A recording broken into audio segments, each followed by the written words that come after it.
வணக்கம், welcome to M2D maths channel. டிஎன்பிஎஸ்சியில் இதுவரைக்கும் நடந்த எல்லா எக்ஸாம்ஸ்ல இருந்தும் பர்சன்டேஜ் சம்ஸ் மட்டும் கலெக்ட் பண்ணி நாம ஒவ்வொரு பார்ட்டாக பார்த்துட்டு வரோம். பிளேலிஸ்ட்டில் பர்சன்டேஜ் PYQன்னு இருக்கும், அதை செக் பண்ணி பாருங்க. அதனுடைய லிங்க் நான் டிஸ்கிரிப்ஷனில் கொடுக்குறேன். வாங்க இப்போ வீடியோக்குள்ளே போகலாம். கயல் 5 டசன் முட்டைகளை வாங்கினார். அதில் 45 முட்டைகள் நல்ல முட்டைகள் எனில் கெட்டுவிட்ட முட்டைகளின் சதவீதத்தை காண்கன்னு சொல்லியிருக்காங்களா? இப்போ ஒரு டசனுக்கு எத்தனை முட்டைகள்? ஒரு டசன் ஈக்குவல் டு 12 முட்டை. இப்போ 5 டசன் ஈக்குவல் டு எத்தனை முட்டை? 12 × 5 ஈக்குவல் டு 60 முட்டைகளா? இப்போ 5 டசன்னா 60 முட்டைகள். இந்த 60 முட்டைகள்ல 45 முட்டைகள் நல்ல முட்டைகள். இங்க கெட்டுவிட்ட முட்டைகளின் சதவீதம் தான் கேட்டிருக்காங்க. அப்போ அந்த 60 முட்டையில 45 முட்டைகளை மைனஸ் பண்ணிட்டா நமக்கு கெட்டுவிட்ட முட்டைகளினோட எண்ணிக்கை கிடைச்சிடும். இப்போ அதை வச்சு நம்ம சதவீதம் கண்டுபிடிக்கணும். இப்போ 60 - 45, அப்போ என்ன கிடைக்கும்? 15. இப்போ 15 முட்டைகள் கெட்டுவிட்ட முட்டைகள். இப்போ இதனுடைய சதவீதம் தானே கேட்டிருக்காங்க. மொத்த முட்டை 60, அதுல 15 முட்டை கெட்டு விட்டதுன்னா சதவீதம்ன்றதுனால 100. இந்த 0 கேன்சல் ஆயிடும். 3 2 3 5 15 2 5, அப்போ 5 × 5 25%. ஓ, கெட்டுவிட்ட முட்டைகளின் சதவீதம் 25%. Option C. வகுப்பில் 80 மாணவர்கள் உள்ளனர். ஒரு குறிப்பிட்ட நாளில் 25% பேர் வருகை புரியவில்லை எனில் வருகை புரிந்த மாணவர்களின் எண்ணிக்கையை காண்கன்னு சொல்லியிருக்காங்க. மொத்த மாணவர்களின் சதவீதம் நாம 100ன்னு எடுத்துப்போம். அந்த 100%ல ஒரு குறிப்பிட்ட நாள்ல 25% பேர் வரல. அப்போ 100%ல 25% மைனஸ் பண்ணா நமக்கு வருகை புரிந்த மாணவர்களின் எண்ணிக்கை சதவீதம் கிடைச்சிடுமா? அப்போ 100 - 25% 75%. இது வருகை புரிந்த மாணவர்களின் சதவீதம் 75%. இங்க வருகை புரிந்த மாணவர்களின் எண்ணிக்கை கேட்டிருக்காங்க. இப்போ இது எப்படி எழுதுவோம்? 75% 75/100, 100ஆல டிவைட் பண்ணோமா, இன்டூ மொத்தம் எத்தனை மாணவர்கள்? 80. இப்போ இதை கேன்சல் பண்ணா நமக்கு வருகை புரிந்த மாணவர்களின் எண்ணிக்கை கிடைச்சிடும்.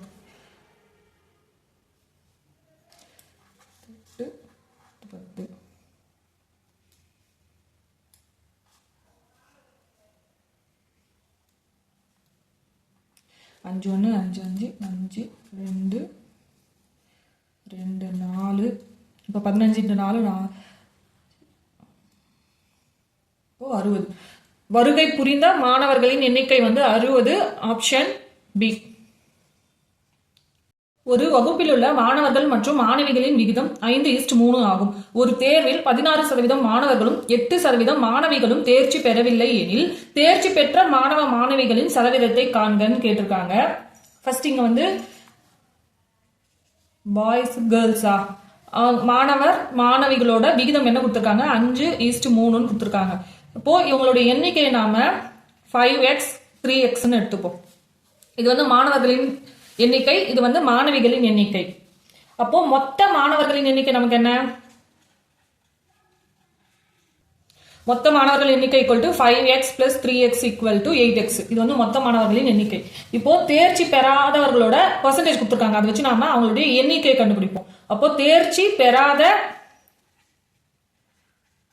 மாணவர்களின் எண்ணிக்கை எக்ஸ்ன்றது மொத்த பாய்ஸோட எண்ணிக்கை. அதில் ஃபெயிலான ஸ்டூடெண்ட்ஸோட பர்சன்டேஜ் 16%. அதில் 16% பாஸ் ஆகலை, தேர்ச்சி பெறாதவங்க. இப்போ 5x × 16/100. அப்போ நமக்கு என்ன கிடைக்கும்? 5 × 16 80, x/100. இதை கேன்சல் பண்ணா 0.8x. இது தேர்ச்சி பெறாத மாணவர்களோட எண்ணிக்கை. இப்போ தேர்ச்சி பெறாத மாணவிகளின் எண்ணிக்கை, மாணவிக்கு நம்ம 3x எடுத்துருக்கோமா? இப்போ 3xல எவ்வளவு பர்சன்டேஜ் பேர்? 8% பேர். அப்ப 8/100. 3 8 24 x/100. இப்போ கேன்சல் பண்ண நமக்கு என்ன கிடைக்கும்? 0.24x. இது தேர்ச்சி பெறாத மாணவிகளின் எண்ணிக்கை. அப்போ மொத்த தேர்ச்சி பெறாத மாணவர்களின் எண்ணிக்கை என்ன? இது ரெண்டையும் ஆட் பண்ணோமா?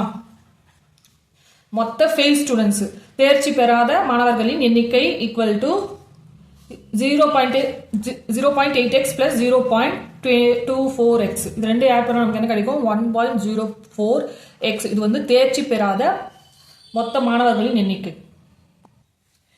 இது மொத்த ஃபெயில் ஸ்டூடெண்ட்ஸ் ஃபெயில் 1.04x. மொத்த மாணவர்கள் எத்தனை பேர்? 8x. 8xல இருந்து நாம இந்த ஃபெயில் ஆன ஸ்டூடெண்ட்ஸை மைனஸ் பண்ணா நமக்கு வந்து தேர்ச்சி பெற்ற மாணவர்களோட எண்ணிக்கை கிடைச்சிடுமா?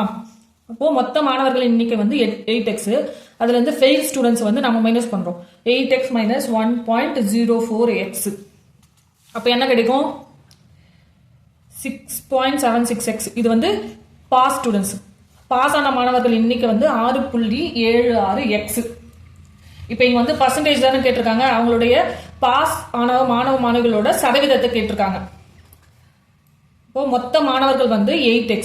அந்த 8xல எவ்வளவு பேர் பாஸ் பண்ணிருக்காங்க? 6.76x. பர்சன்டேஜ் கேட்டதுனால 100. இந்த x கேன்சல் ஆயிடும்.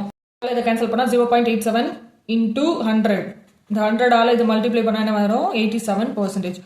அப்போ தேர்ச்சி பெற்ற மாணவிகளின் சதவீதம் வந்து 87, ஆப்ஷன் A.